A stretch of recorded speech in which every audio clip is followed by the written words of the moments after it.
శుభం భూయాత్. సెప్టెంబర్ 14 నుంచి 20 వరకు మిథున రాశి వారి వార ఫలితాలు ఎలా ఉన్నాయో ఇప్పుడు చూద్దాం. మిథున రాశి: మృగశిర 3-4 పాదాలు, ఆర్ద్ర, పునర్వసు 1-2-3 పాదాలు. వ్యాపార ప్రయోజనాలు లభిస్తాయి. బుధుడు శక్తివంతమైన ఆలోచనలను ప్రసాదిస్తాడు. ఆర్థిక పరిస్థితి మెరుగుపడుతుంది. ఆత్మబలంతో మరింత మంచి ఫలితాలను సాధిస్తారు.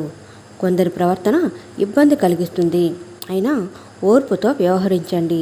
ముఖ్య విషయాల్లో స్పష్టత పెంచుకోండి. మిత్రుల సహకారం తీసుకోండి. కొత్త విషయాలను తెలుసుకుంటారు. పలుకుబడి పెరుగుతుంది. ఆదాయం గతం కంటే మెరుగ్గా ఉంటుంది. ఆస్తి వ్యవహారాలలో ఒప్పందాలు చేసుకుంటారు. ఆలయాలు సందర్శిస్తారు. దూరపు బంధువులతో సఖ్యత. వ్యాపారాలు క్రమేపీ విస్తరిస్తారు. ఉద్యోగులకు విధి నిర్వహణ ప్రశాంతంగా సాగిపోతుంది. కళాకారుల కృషి ఫలిస్తుంది. వారం ప్రారంభంలో శ్రమ అధిక్యం. బంధువులతో తగాదాలు. ప్రయాణాలు వాయిదా వేసుకోవాల్సి వస్తుంది. కలిసి వచ్చే రంగులు పసుపు, ఆకుపచ్చ. దుర్గాదేవి స్తోత్రాలు పఠించడం, సూర్య భగవాను ఉపాసించడం మిథున రాశి వారికి చెప్పదగిన సూచన.